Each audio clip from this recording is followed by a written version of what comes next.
Y'all like my sign? My desk sign? I'm kind of a big deal. Because, you know.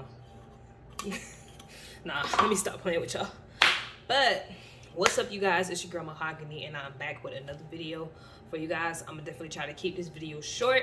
And today's video, I'm going to be talking about my experience with having a bad driver. So, as most people know, or as anybody knows, there's always ups and downs with every business, or, you know, especially starting out, or just in general, when you continue to go, you just have to, you know, learn from it and, you know, learn how to do things differently the next time when it comes around. So, as you know, the position that I take anyway with the trucking business is the owner operator route, but I do not drive the trucks. So you can be an owner operator and you can drive the trucks, or you can just be an owner operator where you just own the trucks and you have a driver. So I'm in the position where I just have a driver because I'm still active duty military, but, you know, also because I do not really want to drive the trucks either. That's not really my plan at all.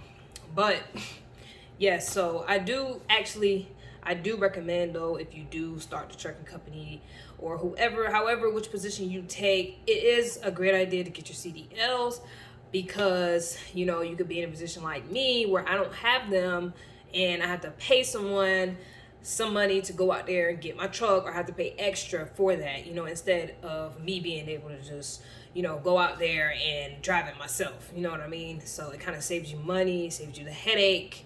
It saves you looking for people. It saves you looking for, you know, all that. It just saves you the headache. So I do eventually plan to get my CDL, so that when things like, you know, what happened, I will be better equipped. You know what I'm saying? To make it work. So this was actually my first driver, and, you know, it actually took a while for me to get a driver. The way I had help with getting a driver was through the company that I'm leased under. They're called Ray Logistics, and the recruiter that I am under, he helped me get drivers. So I'm gonna tell you like this: a lot of the companies do not help you get drivers, and that was one thing I liked about this company and the recruiter that I ran into, because I ran into this recruiter when I called. Because when you call the company, you run into a whole bunch of different recruiters. But he happened to pick up the phone, and when he picked up the phone, you know, I told him I have a truck, you know what I mean, but I don't have a driver. So he was like, "Oh, I can help you get a driver." And, you know, from then forward, I just kind of been working with him, and, you know, he helped me come up with a plan on what to do with the truck, whether I just wanted to, you know, just, you know, lease to purchase the truck, or whether I just wanted a driver, you know, etc. So all of that kind of just tied into each other, and it kind of just worked out that way, because that's what I was looking for. It was very hard for me to get a driver. I was trying to look for drivers everywhere, you know, online, all of that. But when you're coming into the trucking game and you do not know as much, and then they're asking you all these questions, and you don't really know how to speak truck, basically, you kind of look, you know, stupid, or you look like, not really stupid, but, you know, you look like something that somebody could take advantage of even further, you know, because one thing about this game is very cutthroat, and you look like somebody, especially if you just don't understand truck, they definitely know they can get over on you then. And then being a female, it does make it a little bit harder, you know what I'm saying, in this field and in this kind of business. Of course, it's changing now a whole lot more, because there's a whole lot more women involved. But, you know, young woman, you know what I mean, you're not, and you don't have that much experience, somebody's definitely gonna try to backdoor you. So you know, that happened. This was my first driver after I finally got one, after having the truck for some time. You know, he only drove for me a week, and, you know what I mean, when he first got here, the driver, he was cool. It was all suave, you know what I mean. We were communicating, you know what I'm saying.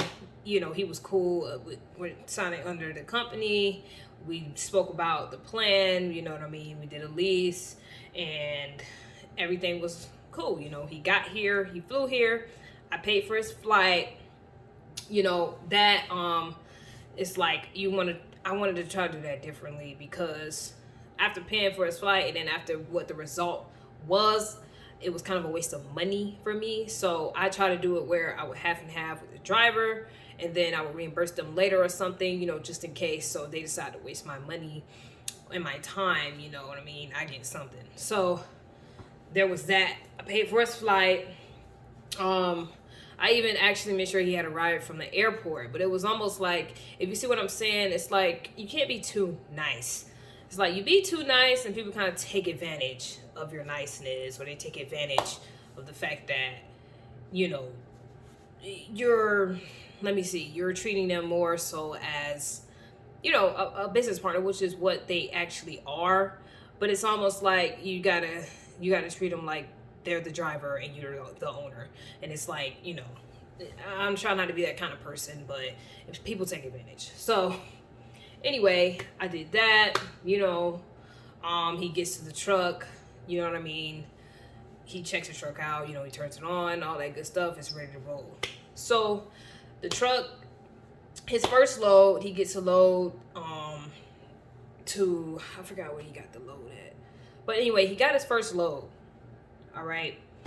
That went well. It was a pretty heavy load off the back, and I was like thinking, you know, why did he get such a heavy load? Because with the company, the driver can speak to the dispatcher and choose their loads, you know, or you can, as the owner, you can decide to monitor, which is another thing I would do different.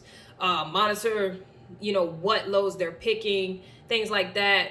But it's like, you know, as an owner, you don't want to have to, you know, micromanage somebody, but it seems like you just have to be like that because, like I said, people take advantage. So, you know, he gets his load. It's a pretty heavy load. He was telling me the truck was, it was like he was in the mountains though, and he was telling me the truck was basically slowing down. It wasn't doing that good, you know, in the mountains. Obviously, not most trucks don't, because it's in the mountains, especially with a heavy load.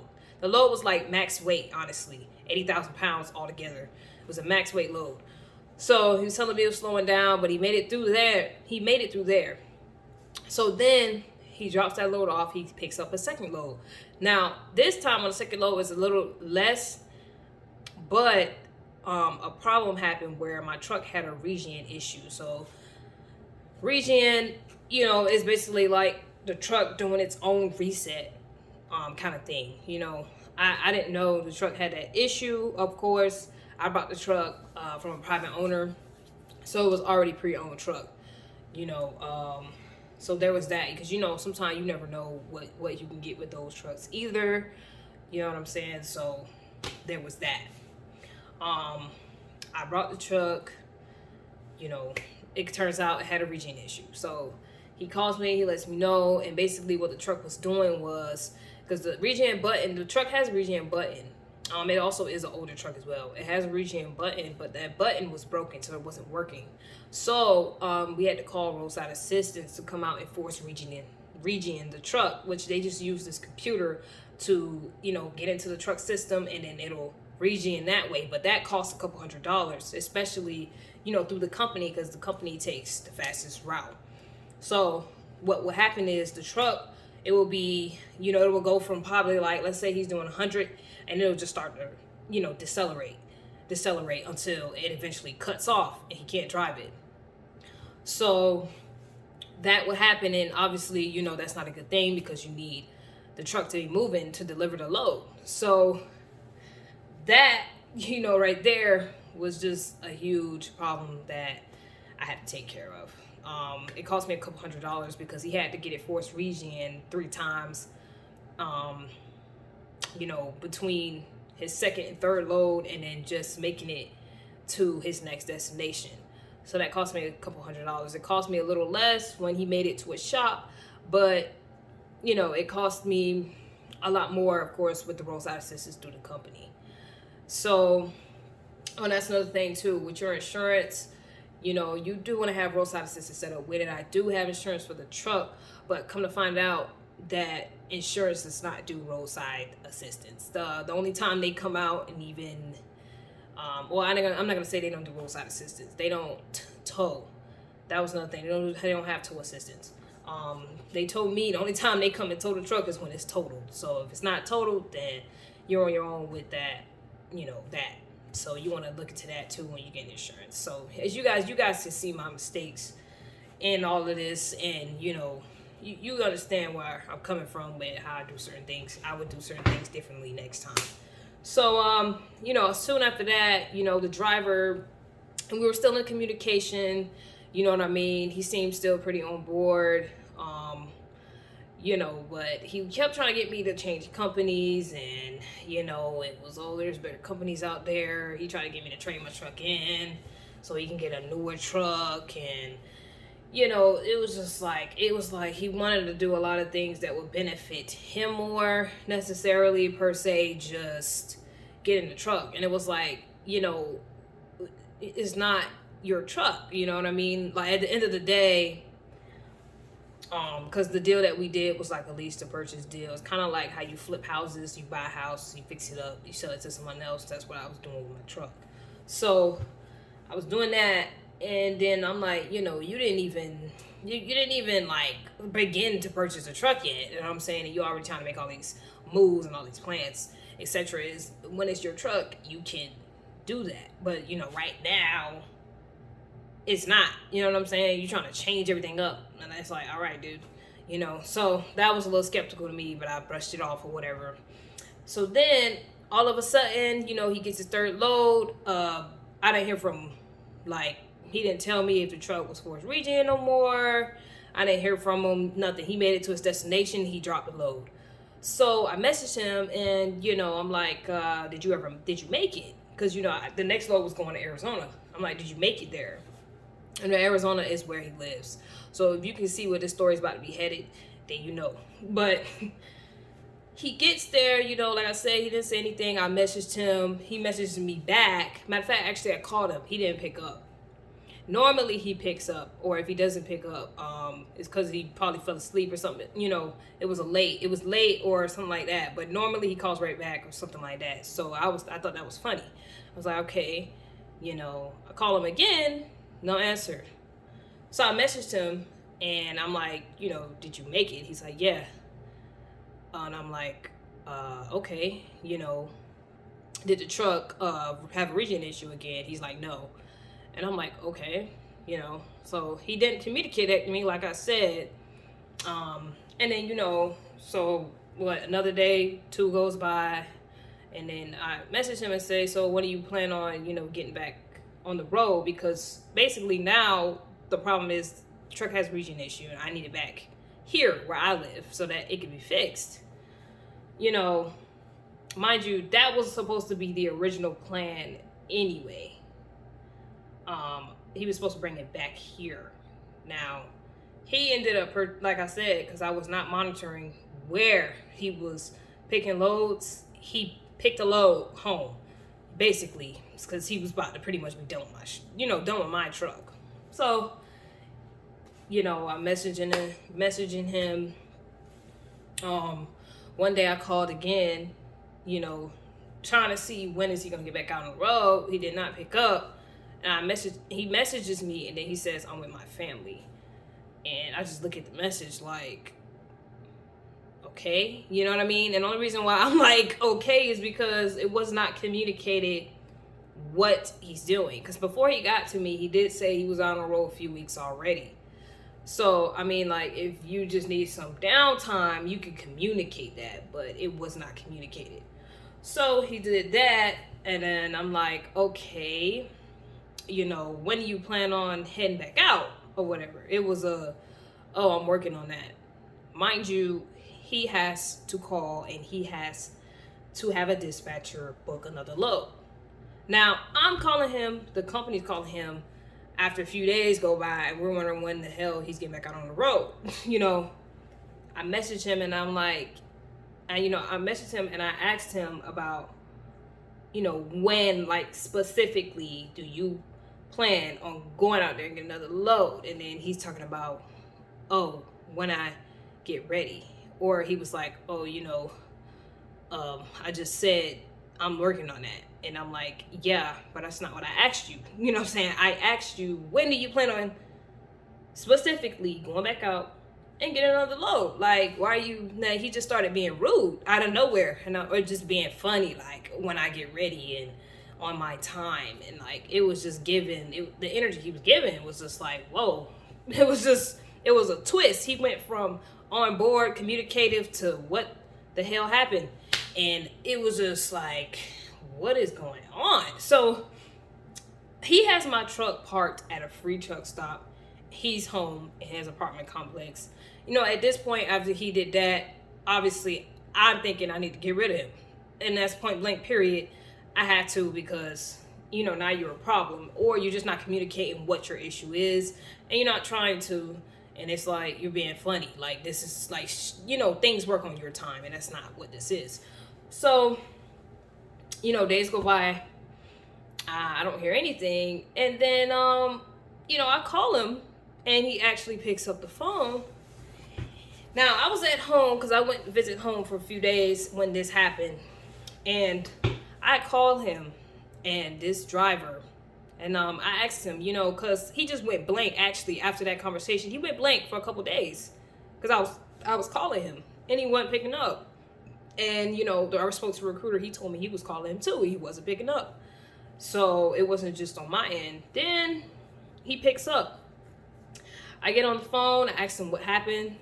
He tells me his phone broke, right? And then the recruiter, when I spoke to him later on, the recruiter tells me he told him he was in the hospital. So it's like, why did he feel the need to tell the male recruiter a more serious reason why he wasn't answering? And he told me, oh, his phone shattered and he get a new one till that beginning of the week, that Monday. And I'm like, he got there on a Wednesday, by the way. And I'm like, okay, so, now he's lying, Or it's like, now the respect level is like obviously out the window. So there's that. He picks up the phone. I'm like, after he told me what happened, the excuse he gives.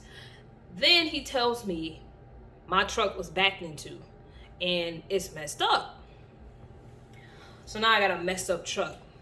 You know what I mean? I'm at home around my family, and I'm kind of glad I was at home around my family, because I really had to keep my composure. But like on the inside, because of what was going on already, from being so hard to get a driver, you know what I mean? From having a driver to the truck having a region issue, to me having an issue with the driver, and then my truck the body of my truck being messed up. It was a whole lot, you know what I mean? Because mind you, like I said, I'm losing money at this point. The truck's becoming a money pit, not a money maker. So it's just a lot of weight, and I already have to focus on other things, you know what I mean? But it was just like, I don't know, man. I just knew. I was like, yo, this is getting worse. So I'm just like, what, yo? And it was like, I was so shocked. I didn't even really have too much to say. So he's like, oh, let me just send you some pictures and I'll give you a call back. Obviously, I had to call him back. You know what I mean? Everybody, you know. So he sends me the pictures.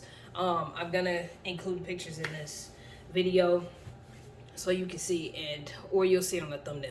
So, I'm just looking like, and I'm just, in awe. And I had to obviously get on the phone, and I had to get in touch with my insurance, file a claim so that my truck can be fixed. And I had to pay the $1,000 deductible. So, that happens. I get him fired. Like I said, he was being funnier, and it was however, it was just like, yo, so my truck is messed up at this point. He claims to me that he only figured it out that morning, but mind you, I had to call him to figure this out. And I'm like, all right, you know what I'm saying? Now I need it to be fixed. I need it driven to a shop. You know what I'm saying? He's being funny about that. It was like, yo, you know what I mean? Like, I had to get rid of him. It was just the end of that. So I just told him, you know what I mean? Forget him. Don't worry about it. Whatever. I had to pay someone else to move the truck. Mind you, the trailer that I was using was from the company, so I had to have it dropped at a rider that was near this shop. I had to do that. So I did that. I had to pay them to do that. And I had to pay them to take it to the shop just so it could be fixed. And this was after I got in touch with the company and then, the agent. and he told me where, you know, to take the truck so that it could be looked at, etc. I had to wait on that. I had to go back and forth with the insurance company because the story that was put out, it was a story that was real shaky. You know, they want more proof of, you know what I'm saying, the truck was backed into. They're not just gonna believe that. So I had to fight with them about that. You know what I mean? And it was just, it was a lot. It was a lot. You know what I'm saying? So I finally get it there. You know, the insurance guy, you know, he checks it out. Then I had to wait to order parts for this truck because the truck was an older truck and Freightliner did not have these parts. They had to order it from a whole nother, you know, a Freightliner Columbia, you know, body shop, and it was gonna take like a week to come in. I had to wait on that. So then boom, you know what I mean? The truck did eventually get fixed, as you will see in the picture at the end of the day. And I did, you know, get another driver and, you know, get the regen fixed and get the truck back on the road. But you know what I mean? I said all of that to say, basically, it's just that you just have to be careful of how you present yourself, I guess, how you carry yourself.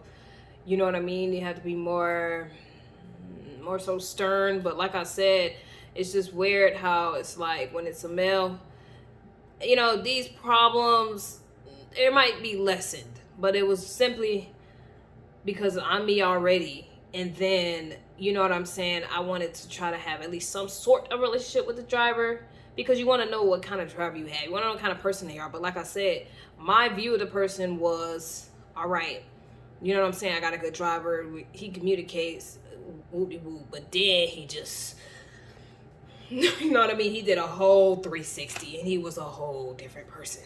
So it's like, you can't even be too sure. Can't trust him. Definitely put a tracker in your truck so you know where it's at all times.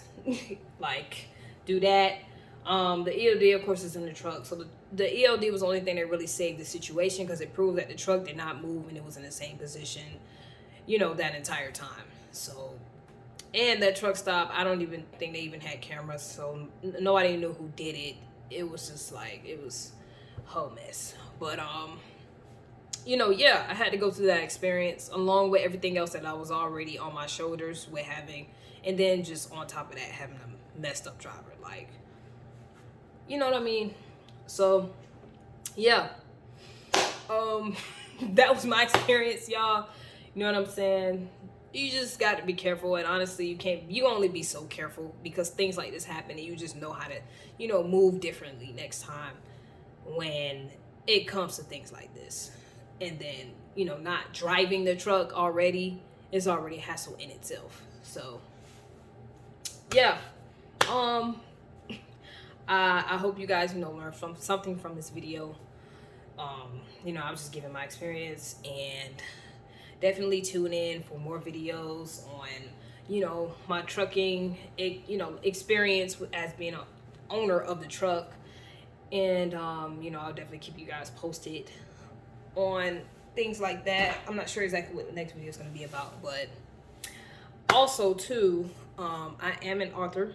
I have written 4 books, and I've been promoting my favorite book of them all, honestly, which is my children's book, Somebody Always Loves You. You can find it on Amazon, and you know, or you can order an author's copy from me. Also, you can follow my Instagram page for my children's book on Instagram at Somebody Always Loves You. Is actually literally the title of this book. But yes, thank you guys for tuning in, and subscribe for more, and enjoy your day.